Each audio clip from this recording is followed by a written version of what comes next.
인천 어린이집 아동학대 사건을 계기로 비슷한 피해 사례가 줄줄이 드러나고 있습니다. 이번에는 인천의 또 다른 20대 보육교사가 아이들을 때리는 장면이 공개돼서 공분을 사고 있는데요. 윤홍식 인하대 행정학과 교수 그리고 박지훈 변호사와 함께 얘기 나눠보도록 하겠습니다. 두 분 어서 오십시오. 안녕하세요. 반갑습니다. 네. 사실 저희도 이런 화면을 자꾸 반복해서 보여드리게 돼서 마음도 안타깝고 좀 조심스럽게 합니다만은 일단 화면을 보면서 좀 얘기를 나눠보도록 하겠습니다. 보육교사, 또 다른 인천에서 이제 20대 보육교사가 아이를 때리는 장면이 공개가 됐는데요. 자, 이 교사가 때리려고 손을 드니까 아이가 움찔하면서 이렇게 방어 자세를 취합니다. 이런 장면 어떻게 봐야 될까요? 뭐라고 큰 애가 아니고 조그만한 아이가 네. 사실 딱 하면 저런 건 한두 번 경험한 게 아니라고 그렇죠. 보입니다. 예. 방어 자세를 취한다는 게 뭐냐면 저런 게 학습이 됐다라는 거거든요. 네네. 때리면 조금 이렇게 피한다는 그런 예. 게 있기 때문에 지금 저 어린이집도 뭐 추측한데 한두 번이 아니고 계속적으로 저런 일들이 좀 반복되지 않았었나. 그렇기 때문에 애가 그런 걸 알기 때문에 어떻게 반복적으로 행동하는 게 아닌가 이게 추측이 좀 됩니다. 예. 교수님이 보시기에도 이게 아무래도 좀 상습적이라고 봐야겠죠? 네, 상습적이라고 생각하고 굉장히 네. 안타깝게 생각합니다. 근데 다만 저렇게 뭐 일부 보육시설에만 저런 문제가 있는 게 아니라 제가 네. 생각하기에는 전국적으로 이제 저런 문제가 있었을 텐데 네. 이게 단순히 보육시설만의 문제가 아니라 한국 사회 근본적인 문화에 문제가 있는 것 네. 같습니다. 그러니까 첫 번째는 이제 아동을 성인과 같은 동등한 그 인격체를 존중하지 않는 문화가 그렇죠. 예. 만연해 있는 것 같고 또 우리 사회가 굉장히 과거 일제강점기나 아니면 독재 시절을 거치면서 폭력적인 문화, 위계적인 문화가 광범위하게 우리 사회에 남아있는 것이 네. 이런 문제들을 야기하지 않나 싶습니다. 그렇군요. 사실 저 정도로 아이들이 이제 뭐 폭행이 상습적이라면은 선생님도 아무래도 훈육을 하다 보면 소리가 커질 수 있고요. 아이들도 뭐 소리를 지른다거나 울거나 이랬으면 주변에서 모를 리가 없었을 것 같거든요. 근데 뭐 사실 주변에서 제지하지 않았다는 것도 문제 아닌가요? 그것도 지금 그 다른 인천에 지금 유명한 그 사건도 네. 사실 원장이 입건이 됐는데요. 사실 이게 범죄가 이런 범죄가 있습니다. 자기가 알면서도 그 관리라는 걸 소홀히 하면 네. 원장 같은 경우도 책임을 져야 될 경우가 생기거든요. 그거를 잘 모르기 때문에 뭐 괜찮겠지라고 이렇게 방임을 하는데 네. 방임했을 때도 아동복지법상의 아동학대죄가 성립할 수가 예. 있습니다. 그런 것들을 보면 조금 이제 앞으로도 이런 일이 생기는 거를 좀 유심 깊이 관리자라면 좀 챙겨야 될 것 같습니다. 본인도 범죄인이 될 수가 있거든요. 예. 근데 지금 인천 말씀하신 그 음식을 남겨서 이제 아이를 폭행했던 그 양모 교사 같은 경우에는 어제 이제 구속이 됐는데 영장 실질 심사도 아주 짧게 끝났고 구속영장도 이제 결국 발부가 되지 않았습니까? 사실 영장실질심사를 하면 뭐 많이 보셔서 알겠지만 예. 통상 한 뭐 6시간, 7시간 네네. 시간이 좀 걸립니다. 네. 왜냐하면 판사님이 판단을 해야 되거든요. 이 경우는 뭐 실질심사 끝나자마자 발부가 됐습니다. 아마 예. 그 정도로 이제 뭐 더 이상 볼 어떤 판단할 거리가 확실하다고 생각한 것 같고 지금 그 CCTV에 나온 사건 말고도 여러 가지 네. 추가된 범죄들이 많거든요. 네. 그 상습성이라는 게 보이고 그래서 이거는 구속할 수밖에 없는 사유가 아닌가라고 법원에서 판단한 것 같고 또 지금 풀어주면 범죄도 크지만 뭐 도주할 거라든지 뭐 증거 인멸할 우려가 예. 크기 때문에 바로 지금 구속영장이 발부가 예. 되었습니다. 지금 화면에도 나오고 있습니다만은 이 양모 씨가 나오면서 기자들에게 여러 가지 얘기를 했습니다. 한번 들어볼까요? 고의적으로 아이들 폭행한 적 없고 이번 사태에 대해서 정말 죄송합니다. 뭐라 드릴 말씀이 없습니다. 아기를 가지고 아이들을 때린 적 없습니다. 이번 사건에 의해서는 정말 할 말이 없지만 할 말이 없고 너무너무 죄송하지만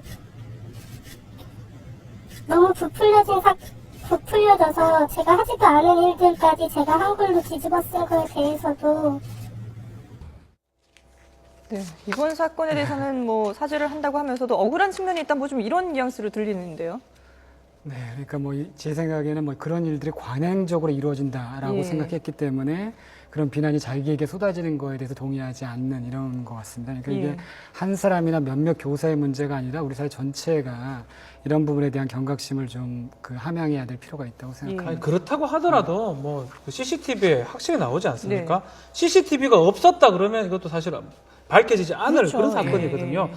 뭐 이런 말을 사실 한다는 게 저는 그 사건 하나만 봐도 최홍만이 어른을 때리는 거 똑같아요. 네. 말도 안 되게 폭행을 행사한 거고 아이가 뭐 거의 날아가 나대고 버렸지 않습니까? 그걸 날아갔죠. 갖고 본인이 지금 변명한다는 거는 사실은 그것도 바람직하지 않은 무조건 잘못했다 그래야죠. 뭘 예. 부풀려진 게 어디 있습니까? 그래서 예. 근데 그렇죠. 교사도 구속되고 원장도 함께 입건이 됐는데 이게 문제는 이런 어린이집에서 아동학대 사건이 일어나도 결국은 처벌이 좀 약하다. 사실 이런 좀 이런 얘기들이 것들이 많거든요. 있습니다. 아동학대죄 자체가 이제 아동복지법상 학대자 자체가 5년 이하의 징역 또는 3천만 원의 벌금입니다. 네. 이게 실제로 보면 그게 높은 범죄는 사실 아니라고 봐야 예. 되거든요. 일반적으로 아동 학대죄 같은 걸 범했을 때 기본적으로 벌금이 많이 나오고 아니면 집행유예 나오고 요새 최근에 어떤 사건이 있었냐면 뭐 거지를 입에 물게 한다든지 이렇게 좀 독특하고 어떻게 막 감금을 한다든지 이렇게 정서적 발달이나 신체적 발달에 아동에게 해를 끼치는 이런 경우는 구속이나 하는 경우고 예. 대부분 사실은 벌금이나 집행유예를 많이 했거든요. 네. 이 건 같은 경우는 뭐 CCTV가 다 공개가 됐기 때문에 누가 봐도 이걸 구속 안 할 수가 없는 상황이 되는 그렇죠. 거고요. 예.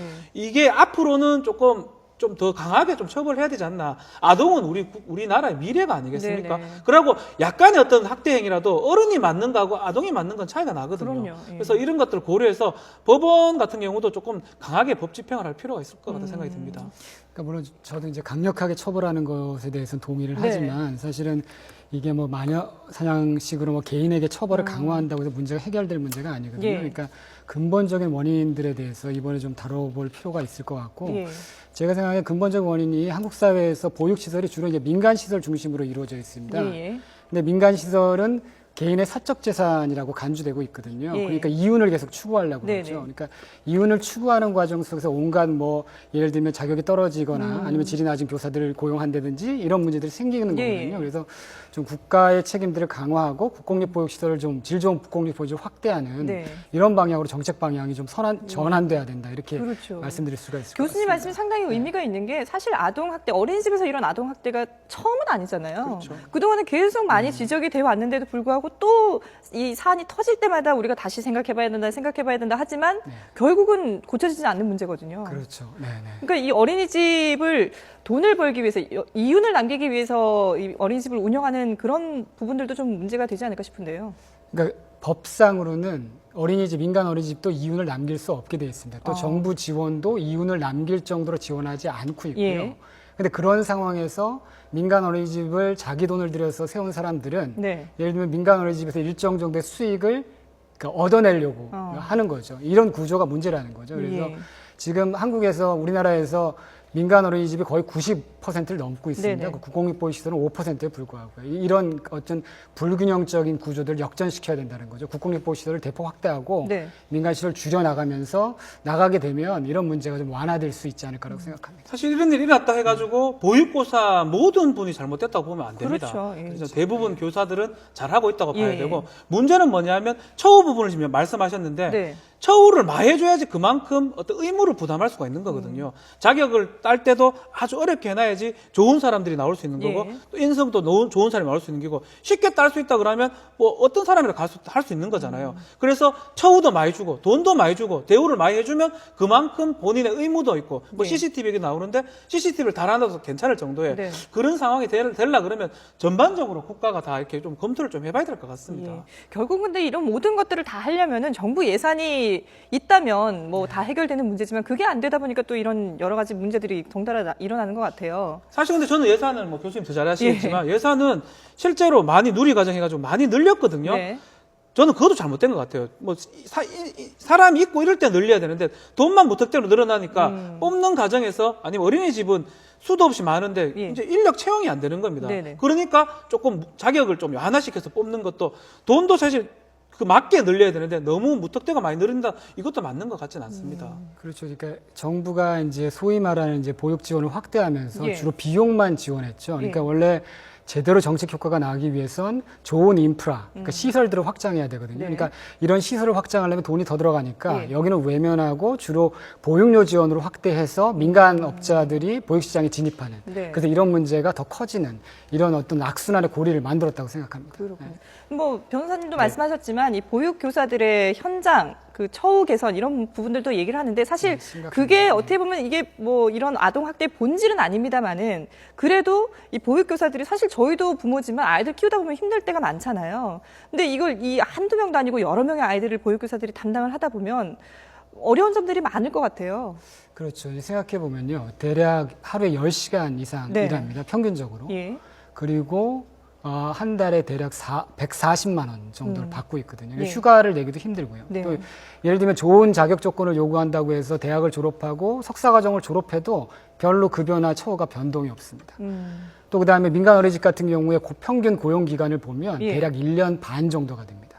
그러니까 1년 반마다 직장을 옮기게 된다는 거거든요. 그러니까 그 정도로 처우가 열악한 상황입니다. 그래서 그런 상황에서 우리가 보육교사분들이 우리들의 아동들에게 정말 온갖 성의를 다해서 아이들을 사랑하고 돌볼 거라고 기대하는 것 자체가 저는 일정 정도 우리 사회가 좀 모순을 갖고 있다고 생각합니다. 그러니까 아이들에게 정말 사랑을 써서 돌보기를 원한다면 네. 거기에 적합한 처우를 해야 된다고 생각합니다. 그리고 지금 이제 뭐 저희가 CCTV를 여러 번 보여드렸습니다만은 사실 뭐 말씀하신 것처럼 이번 사건 같은 경우에는 이런 CCTV가 있기 때문에 정확한 그 증거가 되지 않습니까? 네. 그래서 CCTV를 늘려야 된다라고 얘기를 하고 있지만 이게 과연 또 해답이 될 수 있는지. 이게 사실은 영유아 보육법에 계속 CCTV 설치 의무화 규정은 사실은 한 2005년부터 계속 예. 개정이 올라갔거든요. 네. 근데 왜 통과가 안 됐냐 하면 보육교사 보육교사, 입장에서는 명예훼손이 될 수가 있고 사생활 침해가 될 수가 있습니다. 네. 또 교육권에 대한 침해가 될 수 있기 때문에 뭐 그런 분의 어떤 기본권이 침해될 수 있다고 생각하기 때문에 이때까지 통과가 안 됐는데 네. 지금 어린이들이 학대 행위들이 일어나고 있지 않습니까? 예. 그래서 두 개를 비교해 보면 학대 행위를 막아야 될 측면에서는 CCTV 설치가 이제 필요하다고 필수 불격이라고 생각이 드는데 문제는 설치를 한다 하더라도 네. 뭐 화장실이라든지 뭐 교무실 이런 데까지 설치할 필요는 없겠죠. 예. 최소한 설치를 하되 그렇게 좀 합리적으로 범위를 조정해서 설치하는 필요가 있다고 생각이 됩니다. 교수님 보시기에는 말씀하신 어떠세요? 것처럼 예. 이제 설치를 이제 하는 게 바람직할 수도 있는데요. 네. 그러니까 보육시설 모든 곳에 CCTV를 설치할 수 없거든요. 그러니까 항상 사각지대가 발생할 수 네네. 있고, 예를 들면 어떤 마음 나쁜 보육교사가 아이를 데리고 사각지대에 데려가서 폭행을 할 수도 있는 예. 거죠. 또 단순히 생각해 봐도 보육시설 전국에 한 4만 3천 개 됩니다. 근데 한 시설에 5개씩만 상정을 해도 20만 개가 넘거든요. 예. CCTV가.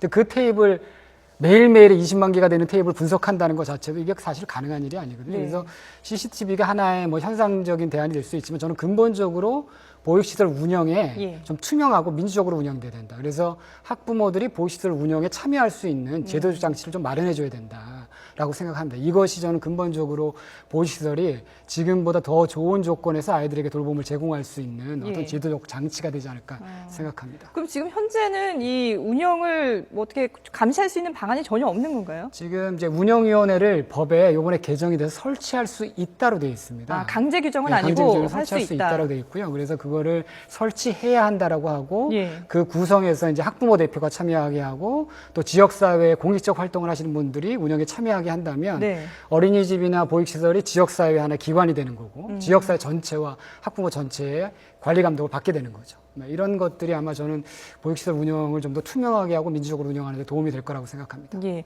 근데 이 또 일각에서는 무상보육이 된 뒤에 보육의 질이 좀 떨어졌다 이렇게 우려하는 목소리도 있더라고요. 실제로는 어떤가요? 그러니까 조금 전에 제가 말씀드렸는데 이게 네. 좋은 공적 인프라, 즉 국공립 보육시설을 확대하지 않고 예. 돈만 쏟아부은 결과거든요. 네. 그러니까 돈이 들어가는 곳에는 이윤을 바라는 사람들이 들어올 수밖에 없는 네. 거잖아요. 그러니까 그런 사람들이 대거 유입되면서 일부에서 이제 보육 질이 떨어졌다라고 예. 얘기하는 거죠. 근데 사실 뭐 보육 지원을 확대한다고 해서 질이 떨어졌다 이거는 말이 안 되는 얘기잖아요. 그러니까 정부가 좀 공적 보육 시설들을 확대하는데 좀 둔감했다 이렇게 얘기를 드릴 수가 있을 것 결국은 같습니다. 지원한 예산이 제대로 쓰였는지 관리 감독이 제대로 안 됐다라고 그것도 보면 되는 어렵죠. 거죠. 네, 그것도 어려운 형편입니다. 그런 보건복지부 걸, 담당하는 공무원이라든지 시군구청에 관리 감독하는 공무원 수도 너무 적은 거고요. 네네. 돈이 말씀하신 것처럼 그냥 그 지급만 하고 많은 겁니다. 관리 감독할 비용도 필요하고 또 국공립 어린이집 비용도 필요한데 그런 쪽으로 안 쓰고 예. 돈만 지원하는 걸만 쓰다 보니까 그 사적인 어린이집만 늘어나고 실제로 관리 감독이 부족하다 보니까 이런 범죄들이 일어나는 것 같습니다. 예. 결국은 뭐 어린이집이 수는 늘어나는 게 맞지만 그게 또 그만큼의 질도 같이 향상이 돼야 되는데 그런 게 이루어지지 않은 게 이제 이번 사태의 어떤 문제가 아닐까 싶은데요. 교수님이 보시기에 이번 이런 사태를 보시고 가장 먼저 좀 개선해야 될 부분, 가장 먼저 시급하게 좀 개선해야 될 부분이 어디라고 보시나요? 그러니까 일단은 뭐 범죄 행위를 한 분들에 대한 그 적절한 처벌이 있어야 될 것 예. 같고요. 그건 기본인 것 같고요. 차제에 구조적 대안을 좀 필요한데 제가 네. 아까 말씀드린 두 가지입니다. 결국은 이제 정부가 보육 정책들을 민간 어린이집 중심에서 국공립 보육시설 중심으로 전환해야 되고 예. 두 번째는 운영의 투명성을 높이기 위해서 지역사회나 학부모들의 참여들을 제도화하는 네. 이런 두 가지 방안이 이번 그 사건을 계기로 해서 좀 근본적으로 보육정책을 전환하는 그런 요점이 될 수 있을 거라고 생각합니다. 정부가 주도적으로 보육의 그 행정을 맡고 네. 그다음에 또 이제 투명하게 이루어질 수 있도록 여러 가지 좀 대책들이 마련돼야 된다라는 말씀이시죠? 네. 예, 알겠습니다. 자, 지금까지 윤홍식 인하대 행정학과 교수 그리고 박지훈 변호사와 함께 얘기 나눠봤습니다. 오늘 말씀 고맙습니다. 감사합니다. 감사합니다.